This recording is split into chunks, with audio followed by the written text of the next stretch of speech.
प्रधानमंत्री नरेंद्र मोदी एक बार फिर इजराइल के दौरे पर है, लेकिन ये यात्रा सिर्फ एक औपचारिक विदेश दौरा नहीं है। ऑपरेशन सिंदूर के बाद भारत इजराइल रक्षा साझेदारी एक नए मोड़ पर खड़ी है। ऐसे में सवाल उठ रहा है कि क्या इस दौरे में दोनों देश मिलकर कोई नया बड़ा डिफेंस प्लान तैयार करने वाले हैं। पीएम मोदी का ये इजराइल दौरा कई मायनों में खास माना जा रहा है। सबसे बड़ी वजह है पिछले साल पाकिस्तान के साथ हुई 4 दिनों की सैन्य कार्रवाई, ऑपरेशन सिंदूर। उस दौरान इजराइल में बने हथियारों ने भारत का साथ दिया था। अब माना जा रहा है कि ये दौरा उसी रक्षा साझेदारी को और मजबूत करने की दिशा में एक बड़ा कदम हो सकता है। भारत और इजराइल के रिश्तों को पहले ही रणनीतिक साझेदारी का दर्जा मिल चुका है। 2017 में प्रधानमंत्री मोदी की तेल अवीव यात्रा के दौरान दोनों देशों के संबंधों को नए स्तर पर पहुंचाया था। अब दोनों देश इस सहयोग को और आगे बढ़ाना चाहते हैं। दौरे के पहले दिन प्रधानमंत्री इजराइल की संसद नेसेट को संबोधित करेंगे। ये मंच किसी भी विदेशी नेता के लिए बेहद अहम माना जाता है।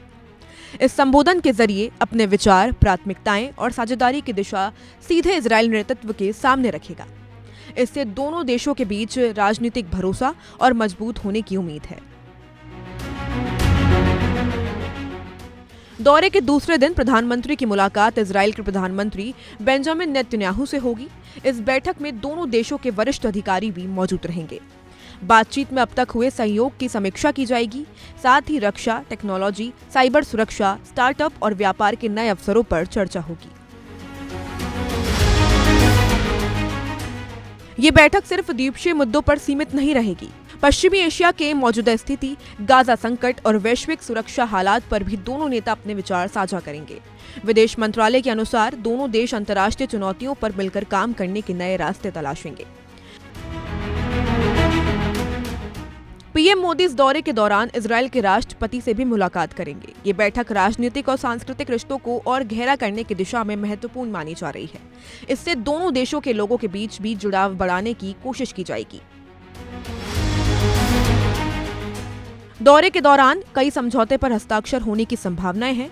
इनमें सुरक्षा सहयोग और टेक्नोलॉजी साझेदारी से जुड़े दस्तावेज शामिल हो सकते हैं। हालांकि किसी बड़े डिफेंस डील की आधिकारिक पुष्टि नहीं हुई है, लेकिन संकेत साफ है कि रक्षा सहयोग को और आगे बढ़ाया जाएगा।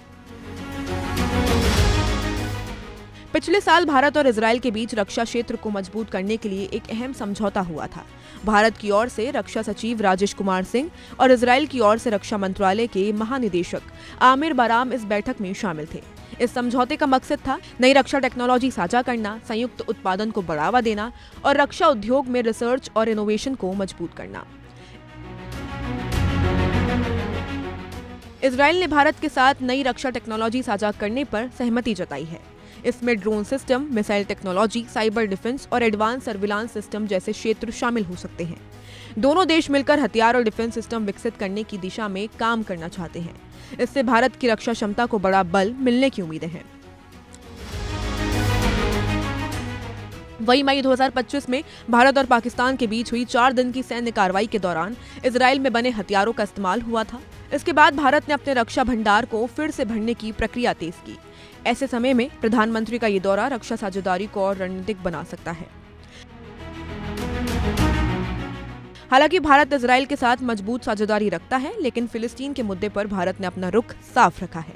भारत ने कहा है, गाजा और पश्चिमी तट में नई बस्तियों का निर्माण अंतर्राष्ट्रीय नियमों के खिलाफ है। भारत ने ये बयान 100 से ज्यादा देशों और अंतर्राष्ट्रीय संगठनों से मिलकर दिया है। यानी भारत एक तरफ इजराइल के साथ दोस्ती मजबूत कर रहा है और दूसरी तरफ अंतर्राष्ट्रीय कानून और न्याय के पक्ष में भी खड़ा है। इस खबर में इतना ही। अगर आपको हमारी वीडियो पसंद आई हो तो वीडियो को लाइक करें, शेयर करें और हमारे चैनल को सब्सक्राइब करना ना भूलें।